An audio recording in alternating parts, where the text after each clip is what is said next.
Hello everyone, কেমন আছো সবাই? আই হোপ সবাই ভালো আছো। সো যারা আমার চ্যানেল ফলো করেছো তারা অলরেডি জেনে গেছো আমি ঘুরতে গেছিলাম, আর তোমাদের সাথে প্রচুর ভিডিও শেয়ার অলরেডি করে ফেলেছি। তো চলো লং ভিডিও শেয়ার করার পালা। তো গাইস, ফাইনালি আমরা নিউ জলপাইগুড়িতে চলে এসেছি, আর এই যে সবাই ল্যাগেজ নিয়ে আমরা যাচ্ছি। তো আমরা এখন যাবো হচ্ছে ঘুরতে, মানে সাইড সিন দেখতে দেখতে যাবো।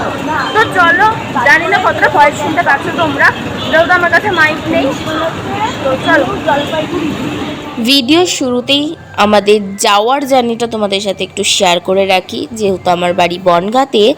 সো আমার বাড়ি থেকে স্টেশনটাও বেশি দূর না, মাত্র 5 মিনিট।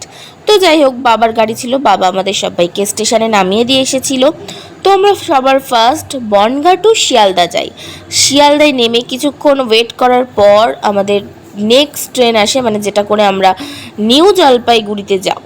তো ট্রেনটার নাম হচ্ছে দার্জিলিং মেল। আমাদের রাত 10:30টায় ট্রেন ছিল, সরি 11:15-তে ট্রেন ছিল, ঠিক আছে। তো যথারীতি আমরা সবাই ট্রেনে উঠে যাই। তো ট্রেনে সেভাবে ভিডিও করা হয়নি, একটা শর্ট ভিডিও করেছিলাম, সেটা তোমাদের সাথে অলরেডি শেয়ার করে ফেলেছি।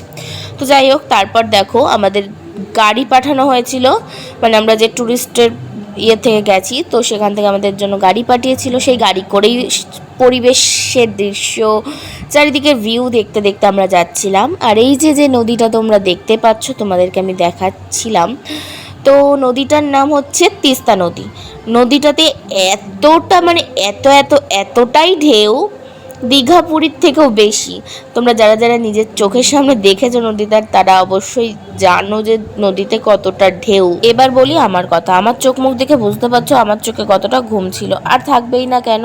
কারণ আমি কোথাও ঘুরতে গেলে দূরপাল্লার ট্রেনে না আমার কখনো ঘুম আসে না। কেন জানো? কারণ আমার ভীষণ ভয় লাগে তার জন্য। তো যাই হোক, আজকে বললাম তোমাদেরকে ভয় লাগে, তাই আমি ঘুমাতে পারি না ট্রেনে কোনো দিনই। তো এই টুকটাক ফোন দেখে এডিটিং করি, এসব করি। যাই হোক, সেটা বড় কথা না। বড় কথা হচ্ছে আমরা যে এত জায়গায় ঘুরতে গেছি, কখনো, মানে এর আগে কখনো এই দিনটার মতো কষ্ট আমাদের হয়নি। কারণ আমরা নিউ জলপাইগুড়ি থেকে গাড়িতে উঠেছিলাম 9:30-তে, পুরো পাক্কা 9:30 গাড়িটা ছেড়েছে সকাল, আর আমরা হোমস্টেতে গিয়ে পৌঁছেছি বিকেল 4:30। মানে পুরো পাক্কা 7 থেকে 7.5 ঘন্টা আমরা পুরো গাড়িতেই ছিলাম। শুধু মধ্যেখানে একটা জায়গাতে আমাদেরকে নামিয়েছিল ওই আড়াইটে নাগাদ, 2-2:30 নাগাদ আমাদেরকে কালিম্পংয়ে একটা স্পটে নামিয়েছিল। তো স্পট বলতে একটা পাহাড় ভিউ টাইপসের ভিউ পয়েন্ট ছিল, তো ওখানে নামিয়েছিল। আর এদিকে দেখো সবাই ঘুমিয়ে পড়ছে, মানে আমাদের এতটা কষ্ট হচ্ছিল। সারা রাত ট্রেনে জাগা, তারপরে মানে গাড়িতে 7 ঘন্টা, প্রায় 7 থেকে 7.5 ঘন্টা ছিলাম। মানে এত কষ্ট হচ্ছিল, সবার ভীষণ কষ্ট হয়েছিল এই ফার্স্ট টাইম ঘুরতে গিয়ে। আমাদের প্রথম দিন একটা হোমস্টেতে নিয়ে গেছিলো, যার নাম ছিল সিলারিগাঁও। আর তারপর তো দুপুরে লাঞ্চ সেরে আমরা বিকেলে দেখো ঘুরতে বেরিয়ে পড়েছিলাম। তারপর আর কোনো ভিডিও করা হয়নি। এটা ছিল পরের দিন, মানে ডে 2 ভিডিও। তো সবার ফার্স্ট সকাল সকাল উঠে আমরা রেডি হয়ে বেরিয়ে পড়েছিলাম। আর ওদিকে মামা দেখো সিকিমে যাওয়ার জন্য গেট পাস করতে হবে, তাই আধার কার্ড, ভোটার কার্ড, আরও কত কিছু ডকুমেন্টস লাগছিল, তো সেগুলো মিল করে দিচ্ছিল। আমি তো এবার বাড়ি থেকে ডিসাইড করেই গেছিলাম যে সেভাবে ভিডিও করবই না, কিন্তু না, কন্টেন্ট ক্রিয়েটার বলে কথা, ভিডিও করার কথা তো ভুলতেই পারি না। তো যাই হোক, কিছু টেক নিয়েছিলাম, এগুলো মাকে দেখাবো বাড়ি এসে, তার জন্যই। তো ভাবলাম যে না থাক, তোমাদের সাথে একটু লং ভিডিও শেয়ার করি। তো দেখো চারিদিকে পাহাড়, আর এত এঁকে বেঁকে রাস্তা, মানে কি বলবো।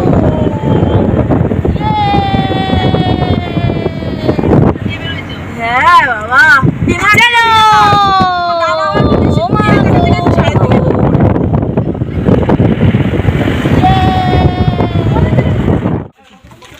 তো গাইজ দেখো, এখানে পাহাড় দেখতে পেয়েছি, আর এখানে আমাদের গাড়ি রয়েছে, আর এই ভিউটা তো জাস্ট অসাধারণ। তো দারুণ জায়গা গাইজ, হেব্বি। তো আমরা এখন নেমেছি ভিউ পয়েন্টে, বাট এত সুন্দর। আচ্ছা এবার বলো তো, পাহাড় প্রেমী কারা কারা আছো? আমার তো পাহাড়ে ঘুরতে গিয়ে মনে হয় আমি ওখানেই থেকে যাই। আমার এত ভালো লাগে পাহাড়, সমুদ্র, ঝর্ণা। তো যাই হোক, আর এত সুন্দর ভিউ পয়েন্ট যদি সাথে থাকে তাহলে আর কি চাই বলো। তো যাই হোক, এদিকে দেখো আমরা ফার্স্টে বেরিয়ে কিন্তু একটা ভিউ পয়েন্টে স্পটে দাঁড়িয়েছিলাম, তারপর চলে গেছিলাম টিকিট কেটে একটা মন্দিরে। তো টিকিটের দাম নিয়েছিল 20-30 টাকা এরকম সামথিং নিয়েছিল। তো যাই হোক, এদিকে দেখো, আর সবথেকে বড় কথা যে 2 দিনের ভিডিও মিলে 5.5 মিনিট হচ্ছে, বুঝতে পারছো কত ছোট ছোট টেক নিয়েছে আমি এবার ঘুরতে গিয়ে। সেভাবে কোনো ভিডিওই কন্টিনিউ করার কথা মনে ছিল। তোমরা তো দেখতে পেলে আমরা একটা মন্দিরে নেমেছিলাম। একদিকে ছিল বজরংবলীর মন্দির, আর একদিকে ছিল রূপোর গণেশের মন্দির। তো মানে মন্দিরগুলোয় গিয়ে না এতটা মন শান্তি হয়ে গেছে। আর মন্দিরগুলোর ভেতরে ঢুকে এত ঠান্ডা, মানে ওখানে পুরো পাখা লাগছে না এরকম একটা ব্যাপার। তো গণেশটা ছিল রূপোর, আর চারিদিকটা অপূর্ব সুন্দর ছিল। যাই হোক, আজ ভিডিওটা এভাবেই শেষ করছি। তোমাদের ভিডিওটা কেমন লাগলো জানিও। আর গলার ভয়েসটা একটু আস্তে, কারণ আমার ভীষণ পরিমাণে ঠান্ডা লেগেছে, জ্বর এসেছে, কথাই বলতে পারছিলাম না ঘুরে এসে। এখন তো তাও পারছি। তো দেখা হচ্ছে নেক্সট ভিডিওতে, টাটা।